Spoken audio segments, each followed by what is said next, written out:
ଦେଖନ୍ତୁ ମୋ କଥା କାହାକୁ କେମିତି ଲାଗିପାରେ ବା ମୋ କଥାକୁ କିଏ କିଭଳି ଭାବରେ ଗ୍ରହଣ କରିପାରେ ସେ ତ ଅଲଗା କଥା। ମୋ ଦୃଷ୍ଟିଭଙ୍ଗୀରେ ଭଗବାନ ବୋଲି ସେମିତି କିଛି ନାହିଁ। ମୁଁ ଭଗବାନଙ୍କ ସମ୍ପର୍କରେ କେବଳ ଲୋକମାନଙ୍କ ଠାରୁ ହିଁ ଯାହା ଶୁଣିଛି ଏବଂ ଲୋକମାନେ ଭଗବାନଙ୍କୁ ପାଇବାର, ଦେଖିବାର, ଉପଲବ୍ଧି କରିବାର ଯେଉଁ ଜରିଆ ସବୁ ଦେଖେଇଛନ୍ତି ସେଇ ଜରିଆକୁ ଫଲୋ କରିକିରି ମଧ୍ୟ ମୁଁ ନିରାଶ ହେଇଛି ବା ଯାହାକୁ ପଚାରିଛି ସମସ୍ତେ କହନ୍ତି ଯେ ମୁଁ ଦେଖିନି ଏବଂ ସେଇ କହିଲା ବେଳେ ସେମାନେ ବହୁତ ଜାଗାରେ କହିଛନ୍ତି ଭଗବାନ କାଳେ ସେମାନଙ୍କୁ କହିଛନ୍ତି, ଯାହା ଶାସ୍ତ୍ର ପୁରାଣରେ ଲେଖା ହେଇଛି ବୋଲି ସେମାନେ ଦାବି କରନ୍ତି। ଭଗବାନ କାଳେ କହୁଛନ୍ତି ନାହମ୍ ତିଷ୍ଠାମି ବୈକୁଣ୍ଠେ ଯୋଗିନାଂ ହୃଦେ ନଚ ମଦଭକ୍ତା ଯତ୍ର ଗାୟତେ ଅହମ୍ ତିଷ୍ଠାମି ନାରଦ। ଯଦିବା ଏହି ଶ୍ଲୋକ ଉଚ୍ଚାରଣ କରିବାରେ ମୋର କେଉଁଠି ନା କେଉଁଠି ଉଚ୍ଚାରଣଗତ ତ୍ରୁଟି ଥାଇପାରେ, ମୁଁ ତ ସଂସ୍କୃତର ବିଦ୍ୱାନ ନୁହେଁ। ଯାହା ହଉ ମୁଁ ଏଭଳି ଲୋକଙ୍କ ଠାରୁ ଶୁଣିଛି ଏବଂ ସେଇମାନେ କୁହନ୍ତି ଯେ ଭଗବାନ କୁଆଡ଼େ ନାରଦଙ୍କୁ କହୁଛନ୍ତି ନାହମ୍ ତିଷ୍ଠାମି ବୈକୁଣ୍ଠେ। ବୈକୁଣ୍ଠ କୁଆଡ଼େ ଭଗବାନଙ୍କର ଘର ବୋଲି କୁହାଯାଉଛି, ପୁଣି ଏପଟରେ କୁହାଯାଉଛି ଭଗବାନ ନିଜେ ଖୋଦ୍ ନାରଦଙ୍କୁ କହୁଛନ୍ତି ଯେ ମୁଁ ବୈକୁଣ୍ଠରେ ନଥାଏ। ଯୋଗୀନାଙ୍ଗ ହୃଦୟ ନଚ, ଯେଉଁମାନେ ଯୋଗୀ ଋଷି ମୁନିମାନେ ତାଙ୍କ ହୃଦୟରେ ମଧ୍ୟ ନୁହେଁ। ତେବେ ମୁଁ କେଉଁଠି ଥାଏ ନା ମଦ ଭକ୍ତା ଯତ୍ର ଗାୟତେ ଅହମ୍ ତିଷ୍ଠାମି ନାରଦ। ନାରଦ ମୁଁ ସେଇଠି ଥାଏ ଯେଉଁଠି ମୋର ଭକ୍ତମାନେ ମୋତେ ଗାଆନ୍ତି, ମୋତେ ଭଜନ୍ତି। ସେଇ ଜାଗାକୁ ବି ମୁଁ ବହୁତ ଯାଇଛି। ଆଜି ମୁଁ ନାସ୍ତିକ ଅଛି ପ୍ରଥମରୁ, କିନ୍ତୁ ମୁଁ ସେଇ ପ୍ରାକ୍ଟିସରେ ଥିଲି। ଯେହେତୁ ମୁଁ ମାନେ ଆଜି ୟୁଜୁଆଲି ଜଣେ ଧାର୍ମିକ ପରିବାରରେ ଯେହେତୁ ମୁଁ ଜନ୍ମ ହେଇଛି, ହିନ୍ଦୁ ପରିବାରରେ ଜନ୍ମ ହେଇଛି, ବାପା ଦାଦା ବା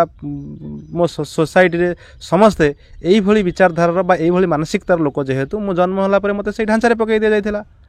ମୁଁ ବିଭିନ୍ନ ଅନୁଷ୍ଠାନ ଯାଇଛି, ସତ୍ସଙ୍ଗ ଯାଇଛି, ପୂଜା କର୍ମ ଆଦି ଯାଇଛି, ସବୁ ଜାଗାକୁ ଯାଇଛି। ମଦ ଭକ୍ତା ଯତ୍ର ଗାୟନ୍ତି, ମୋର ଭକ୍ତମାନେ ଯେଉଁଠି ଗାଆନ୍ତି, ଅର୍ଥାତ୍ ଭଗବାନଙ୍କର ଭକ୍ତମାନେ ଯେଉଁ ଜାଗାରେ ତାଙ୍କୁ ଭଜନ କୀର୍ତ୍ତନ କରନ୍ତି ସେ ଜାଗାରେ ଯାଇ ମୁଁ ଦେଖିଛି ସେଠି ବହୁତ ଚୋରି, ବହୁ କେଳେଙ୍କାରୀ, ବହୁତ ଡକାୟତି, ଗୁଣ୍ଡାଗର୍ଦି, ସମସ୍ତ ପ୍ରକାର ନକାରାତ୍ମକ କାର୍ଯ୍ୟରେ ସେ ଭରିପୂର୍ଣ୍ଣ ହିଁ ରହିଛି। ଏଇଠି ଜଣେ କହିବ କାହିଁ ସେଠି କ'ଣ କିଛି ଭଲ କଥା ନାହିଁ? ହଁ, ଭଲ କଥା ଅଛି, ଖାଇବା ପିଇବାର ବନ୍ଦୋବସ୍ତ ହେଇଛି, ହେଲେ ସେସବୁ ହେଉଛି ସେଇ ଜାଗାକୁ ଲୋକମାନଙ୍କୁ ଆକର୍ଷିତ କରିବା ପାଇଁ। ମାଗଣା ଖାଇବା, ରହିବା ପାଇଁ, ଫୁଲ ଚନ୍ଦନ ଆଉ ଅନ୍ୟାନ୍ୟ କଥାକୁ ସେଠି ସଜେଇ ଦିଆଯାଇଛି, ଖଞ୍ଜି ଦିଆଯାଇଛି। କିନ୍ତୁ ତା ପଛପଟରେ ଉଦ୍ଦେଶ୍ୟ ରହିଛି କ'ଣ ନା ନିଜର ଫାଇଦା ହାସଲ କରିବା, ନିଜର ଯେଉଁ କ୍ଷମତା ବିସ୍ତାର କରିବା ଏବଂ ନିଜର ମାୟାଜାଲକୁ ବିସ୍ତାର କରିବା। ବିଭିନ୍ନ ଜାଗାରେ ଦେଖିବେ ଖାଲି ଟଙ୍କା ଟଙ୍କା ଟଙ୍କା। ଆଚ୍ଛା, ଭଗବାନଙ୍କ ଦୁନିଆରେ କେଉଁଠି ମାର୍କେଟ ଅଛି ତାଙ୍କର ଟଙ୍କା ପଇସାର ଆବଶ୍ୟକତା ପଡ଼େ, ଆଉ ସେଇଟା ହେଉଛି ଏଇ ଇଣ୍ଡିଆନ୍ ମନି। ମୁଁ ଯଦି କେଉଁଠି ମଠ ମନ୍ଦିରକୁ ଯାଉଛି, ଦାନ ପେଟିରେ ଯଦି ମୁଁ ଅଚଳି ନୋଟ ପକାଇବି, ଚିରା ନୋଟ ପକାଇବି ବା ପକାଇବି କି ନ ପକାଇବି, ମୋତେ ଭଗବାନ କିଛି କୁହନ୍ତୁ ବା ନ କୁହନ୍ତୁ, ପଣ୍ଡା ପୁରୋହିତମାନେ ବା ପୂଜକମାନେ ନା ଅନୁଷ୍ଠାନରେ ସେ ଦାନ ପେଟି ଉପରେ 24 ଘଣ୍ଟା ନଜର ରଖିଥିବା ବ୍ୟକ୍ତିବିଶେଷ ମାନେ ମୋତେ ହଜାର ପ୍ରକାର ପ୍ରଶ୍ନ କରନ୍ତି। ଏଇ କଥା ଆଡ଼କୁ ଇସାରା ଦେଉଛି ଯେ ସେ ପଇସାଟା କେଉଁ ଠାକୁର ଦେବତାର ନୁହଁ, ବରଂ ସେଇମାନଙ୍କର। ତେଣୁ ଯଦି ଈଶ୍ୱର ସେଇ ଜାଗାରେ ଥାଆନ୍ତା ବା ଭଗବାନ ସେଇ ଜାଗାରେ ଥାଆନ୍ତା, ଆମର ଏଠି କୁମ୍ଭ ମେଳା ହେଲା, ସେ ମଧ୍ୟ ଭକ୍ତମାନେ ସେଠି ଭଗବାନଙ୍କର ନାମ ଜପ କରୁଥିଲେ ବା ତାଙ୍କରି ଉଦ୍ଦେଶ୍ୟରେ ସେଠି ଯାଇଥିଲେ। ସେଠି ଚୋରି ଡକାୟତି କମ୍ ନଥିଲା, ଧପାବାଜି କମ୍ ନଥିଲା, ସେଠି ଲୋକମାନଙ୍କର ମର୍ମନ୍ତୁଦ ଜୀବନ ଦାହ ହେଇଛି, ଲୋକ ମରିଛନ୍ତି। ବାରିପଦାରେ ନିଗମାନନ୍ଦଙ୍କର ଗୋଟା ଚାଲିଥିଲା ସତ୍ସଙ୍ଗ, ଗୋଟା ସମୟରେ ମୋର ମନ ଅଛି, ସେଠି ନିଆଁ ଲାଗିଗଲା, ବହୁତ ଲୋକ ମରିଗଲେ। ପୁରୀରେ ରଥଯାତ୍ରା ହେଉଛି, ସେଠିକି ଭକ୍ତ ଶ୍ରଦ୍ଧାଳୁମାନେ ଯାଉଛନ୍ତି, ଯେଉଁ ଜାଗାରେ ମାନେ କେତେ କ'ଣ ସେ ବାବଦରେ କୁହା ନଯାଇଛି, ଭକ୍ତି ମାର୍ଗରେ ଅନେକ କଥା କୁହାଯାଇଛି। ସେଠି ମଧ୍ୟ ଲୋକ ଦଳା ଚକଟାରେ ମରୁଛନ୍ତି, ଚୋରି ହେଉଛି, ପଣ୍ଡା ପୁରୋହିତମାନେ ଭକ୍ତମାନଙ୍କୁ ପିଟୁଛନ୍ତି, ମାରୁଛନ୍ତି, ତାଙ୍କର ମନ ମୁତାବକ ଦକ୍ଷିଣା ତାଙ୍କୁ ନ ମିଳିଲେ ଅଶାଳୀନ ବ୍ୟବହାର କରୁଛନ୍ତି। ଠାକୁରଙ୍କ ପାଖରେ ପୁଣି ଭିଆଇପି ଦର୍ଶନ ହେଉଛି, ଖୋଦ୍ ଠାକୁରଙ୍କ ମନ୍ଦିରରୁ ଚୋରି ହେଉଛି। ମନ୍ଦିରରୁ ଏଇଥିପାଇଁ କହିଲି ଯେ ଯେହେତୁ ସେଇ ଜାଗାରେ ଭଜନ କୀର୍ତ୍ତନ ଜପ ଆଦି ହେଉଛି ବା ଭକ୍ତ ଶ୍ରଦ୍ଧାଳୁମାନଙ୍କର ସମାଗମ ହେଉଛି, तेरे यही सब जगार धार्मिक स्थल में जो जो विलक्षण सब देखा मिलूँ ये सब को देखा गले ये सब विचार को ना मत कहीं लगे जे ईश्वर कौटी गोटे अच्छा बोली ता छड़ा ये मोर गोटे आउ गोटे प्रश्न धर्म देउल मानव जीवन में उन्नति आनी ना अंधश्रद्धा बढ़े देखु इथिरे दीटा कथा रही जनमानसर ये किसी लाभ करना केवल अंधविश्वास घाई को टाणी नहीं किंतु देउल तैयारी हेले मंदिर तैयारी हेले बा धार्मिक स्थल गढ़ी उठिले सिठी किसी न्यस्थ स्वार्थ गोष्ठी अच्छा ट्रस्टी कुह पंडा पुरोहित कुह से मानकर लाभ हो व्यवसायी लाभ हो सेमाने कोटी कोटी टंका मुनाफा कमे लाभवान होती भक्त और श्रद्धालुओं ठारू शोषण करी तेणु मो मतरे तार बिल्कुल आवश्यकता ना आउ हाँ ये मुझे कथा कहवाई चाहिए अनेक समय प्रश्न आसे जे तुम कहीं केवल हिंदू धर्म संपर्क में कौच मुझे कहीदेवाई चाहे केवल हिंदू धर्म नुहे जमती आम कौचे नड़िया खाली कौन नड़िया कहले नड़िया इंग्लीश रे कोकोनट कहते से फल को बुझेब मुझे मंदिर कौच केवल मंदिर कहले हिंदू मंदिर नुह मुसलमान जो मंदिर मस्जिद कहुले से मंदिर एवं ख्रीस्टियान मानकर जो चर्च अच्छी चर्च कहुले भी सेटा ख्रीस्टियान मानकर मंदिर मंदिर कहले हिंदू धर्मर पूजास्थल होता ख्रीस्टियान धर्मर पूजास्थल होता मुसलमान धर्मर पूजास्थल होता पृथ्वी रे धर्म ना रे धंदा करुवा जेते संगठन अच्छी जो धार्मिक स्थल से सबु स्थल कथा मुझे ये केवल गोटे निर्दिष्ट धर्मस्थल कथा कहूना भगवान सबकि कर दुख युद्ध विपर्य कहीं हुए यदि भगवान सबकि कर मु तो केबे हेले कहबिनी जे भगवान सब करूछन्ती बोले तेणु युद्ध विभीषिका विपर्जय जो नेचुरल कैलामिटीज कथा कहूछ बा जहाँ जहाँ सब अच्छी ये हूँ प्रकृति रे जो आमर प्राकृतिक विपदा जोटाक अच्छी परिवेश भितर प्रकृति भितर ये सब तार विभिन्न समय तार हवा कथा हम जो प्रकृति इनबालान्स हम यहाँ सब हवा कथा हम यह कौन सी नुआ कथा नुहे एवं जदि आम देखा पोथी पुराण रे धार्मिक कथा कहानी भितर अनेक आमर कौन प्राकृतिक विपर्जय कथा रही एड़े दि जा पार ना ता बाद जो युद्ध होते आम युद्धर कथा कहवा पृथ्वी रे अनेक युद्ध होती सर्वाधिक युद्ध हूँ धर्मर युद्ध धर्म ना रे युद्ध होती एवं निरीह लोक से कटि मरीच ता बाद लोक किसी सुविधावादी लोक निजर प्रभाव विस्तार करने चाहूबा लोक अहंकारी लोक स्वार्थी लोक से माने विभिन्न समय निजर फायदा युद्ध कर निरीह लोक प्राणहानि होती इथे ईश्वर फीश्वर कौन सी रोल आधे ना जदि ईश्वर द्वारा किसी होता बोले आम कही था जड़े लोकर केतोटी लोकर स्वार्थ को पूरण करने जिते कोटी कोटी निरीह जीवन जाऊँगी से ईश्वर कहीं सामना को आसुनी आको कहीं बंद करूनी तेणु ईश्वर युद्ध फुद्ध संगे कौन सी संपर्क ना भाग्य के निजर कार्यफल मानव कृति को भाग्य पर छाड़देवा युक्ति संपद कि मु कहीं से जमा सहमत हो पारे भाग्य गोटे एभली एक जिनिस लोक मन भर ताहा एभली बसा बांधी जाइए अनेक क्षेत्र में लोक भाग्य को अति सहजरे मानि नियंती गोटे उदाहरण दे मुझे कहबी समाजर व्यवस्था आम समस्त को लेकिन आम चलीचे मोर आम जो धार उधार दबा जड़े अन्य जनक प्रति संवेदनशील रहिबा जनकर परिस्थिति को बुझीबा ये हूँ मानवीय चेतना मनुष्यर गोटे गोटे भल गुण एवं से सब को लेकर ये समाज अनेकांश तिष्ठी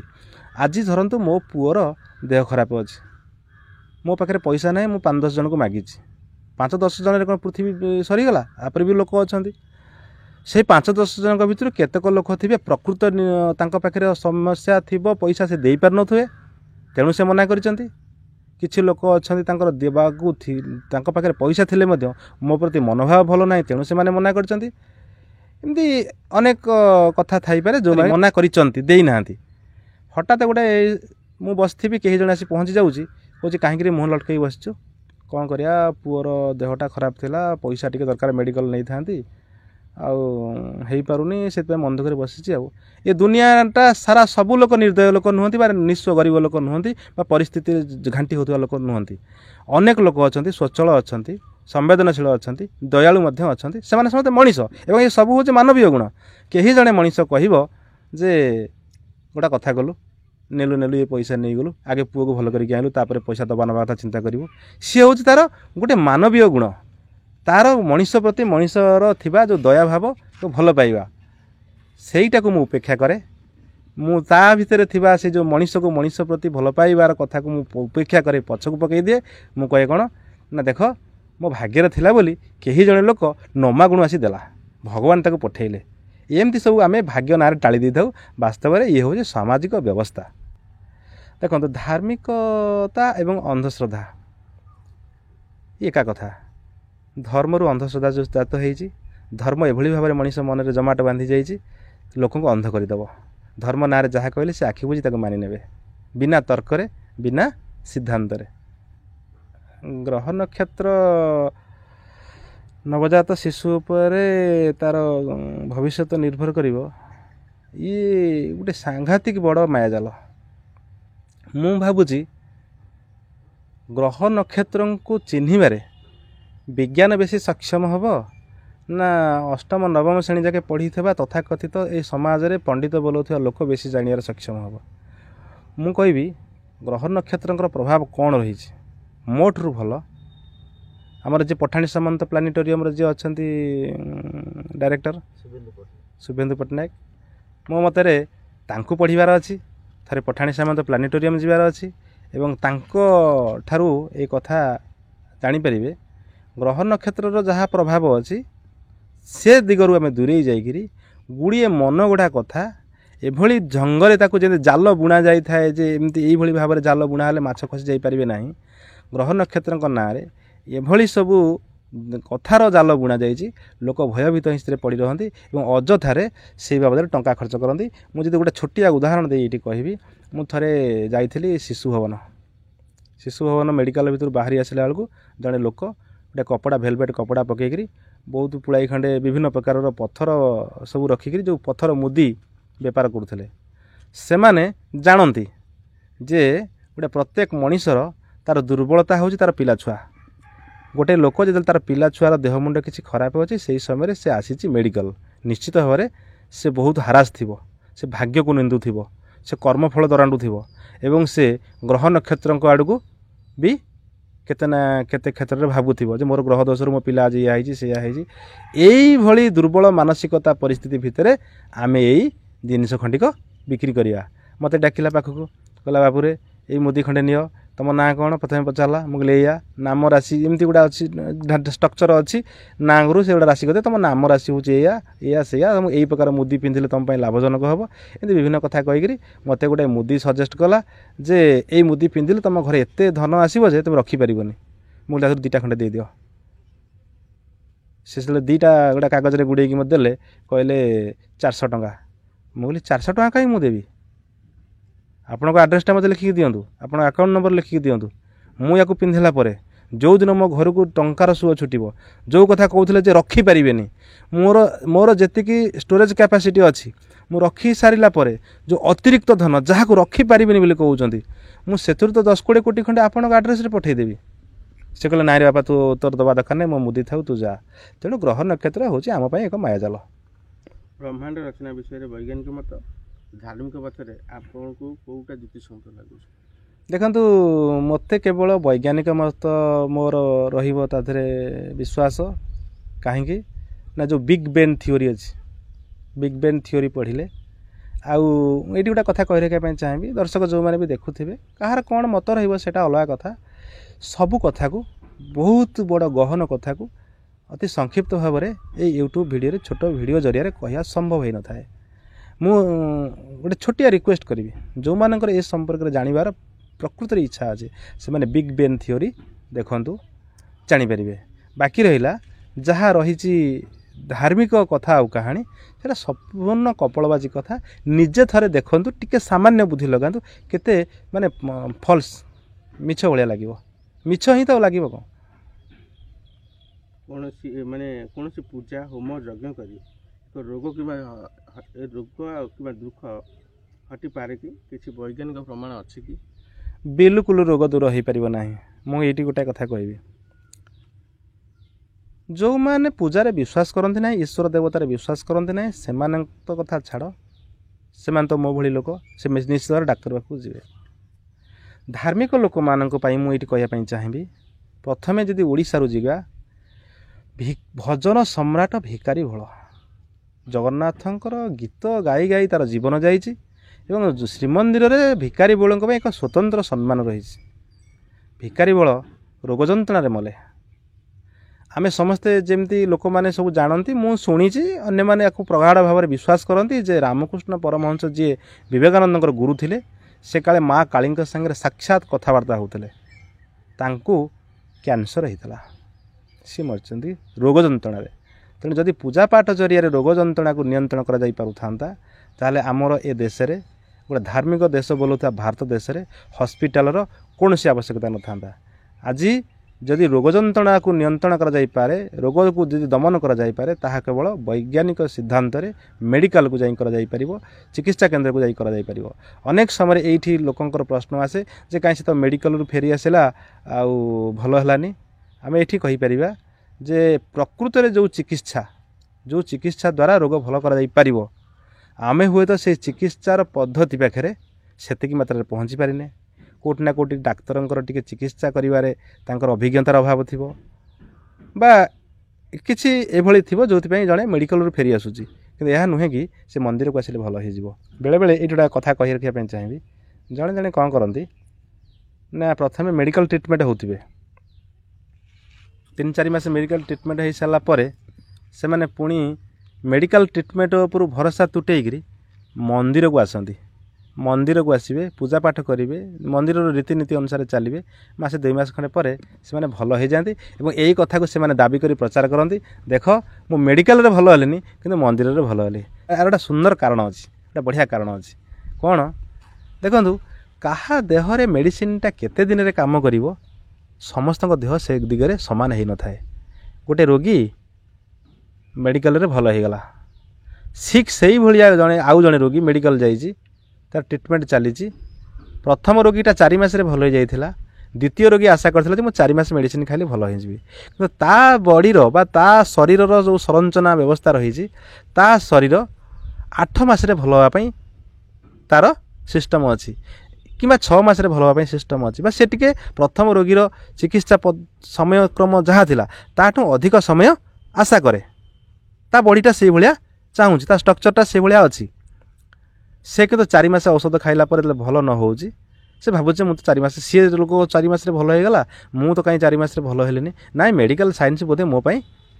ଠିକ୍ ନୁହଁ। ଯିବା, ଗାଁରେ ମଠ ଅଛି, ଆଉ ସେ ବାବା ଅଛନ୍ତି, ତାଙ୍କ ପାଖରେ ଯାଇ ପହଞ୍ଚିବା। ବାବାଙ୍କ କତିରେ ଯାଇ ପହଞ୍ଚିଲା, ବିଶ୍ୱାସ ରଖିଲା, ଧଣ୍ଡା ତୁଳସୀ ଖାଇଲା, ଗାଧୋଇ ପାଧୋଇ ଯାଇ ମନ୍ଦିରରେ ପରେଇ ପଇଲା, କିନ୍ତୁ ମେଡ଼ିସିନଟା ତା ଦେହରେ କାମ କରୁଛି, ତାକୁ ସମୟ ଦରକାର ଅଛି। ଆଉ 2-3 ମାସ ଗଲେ ମେଡ଼ିସିନର ପ୍ରଭାବରେ ତା ଦେହ ଧୀରେ ଧୀରେ ଭଲ ହେଇ ଆସିବ। ସେ ଭିତରର କଥା, ଆଭ୍ୟନ୍ତରୀଣ ଜିନିଷଟାକୁ ସିଏ ବା କାହୁଁ ଜାଣିବ। ସେ ମେଡ଼ିକାଲରୁ ମୁହଁ ଫେରେଇକି ଆସି ମଠ ମନ୍ଦିରରେ ପହଞ୍ଚି, ମଠ ମନ୍ଦିରରେ 2-3 ମାସ ସମୟ ଅତିବାହିତ କରିସାରିଲା ପରେ ଔଷଧ ଯେହେତୁ ସେ ପୂର୍ବରୁ ଖାଇଛି, ଔଷଧ ତା ଦେହରେ ଧୀରେ ଧୀରେ କାମ କରିକି ଆସି ତାକୁ ଆଉ 2 ମାସ ପରେ ଭଲ କରୁଛି। ସେତେବେଳେ ସେ ମନ୍ଦିରରେ 2 ମାସ ଯାଇକରି ସମୟ କାଟି ସାରିଲାଣି। ସେତେବେଳେ ସେ ଭାବୁଛି ଯେ ମୋତେ ମେଡ଼ିକାଲରୁ ମୁଁ ଆସିଲି ନିରାଶ ହେଇକି, କିନ୍ତୁ ମନ୍ଦିରରେ ମୋ ରୋଗ ଭଲ ହୋଇଗଲା। ଏଭଳି ଭ୍ରାନ୍ତି ଏବଂ ଏଭଳି ଅନ୍ଧବିଶ୍ୱାସ ମଧ୍ୟ ଲୋକଙ୍କ ଭିତରେ ବହୁତ ମାତ୍ରାରେ ଜମାଟ ବାନ୍ଧିଛି। ତେଣୁ ଯଦି ରୋଗ ଦମନ କରିବାର ଅଛି ବା କିଛି ବଦଳାଇବାର ଅଛି, ତାହେଲେ ବିଜ୍ଞାନ ଜରିଆରେ ବଦଳା ଯାଇପାରିବ, ସିଦ୍ଧାନ୍ତ ଜରିଆରେ ବଦଳା ଯାଇପାରିବ, ବାସ୍ତବତା ଜରିଆରେ ବଦଳା ଯାଇପାରିବ, ନା କି ଧର୍ମ, ପୂଜାପାଠ, କର୍ମକାଣ୍ଡ ଜରିଆରେ। ভিডিও ভাল লাগিলে ভিডিওକୁ লাইক କରନ୍ତୁ, ভিডিওକୁ সেয়ার କରନ୍ତୁ, কমেন্ট বক্সରେ ନିଜର ମତାମତ ଦିଅନ୍ତୁ। ନୂଆ ଭିডিଓ ଦେଖିବା ପାଇଁ ଆମ ଚ୍ୟାନେଲକୁ ସବସ୍କ୍ରାଇବ କରନ୍ତୁ, ବେଲ୍ ଆଇକନରେ କ୍ଲିକ୍ କରନ୍ତୁ। ଦେଖାହେବ ଆଉ ଏକ ନୂଆ ଶିକ୍ଷଣୀୟ ଭିଡ଼ିଓରେ। ନମସ୍କାର।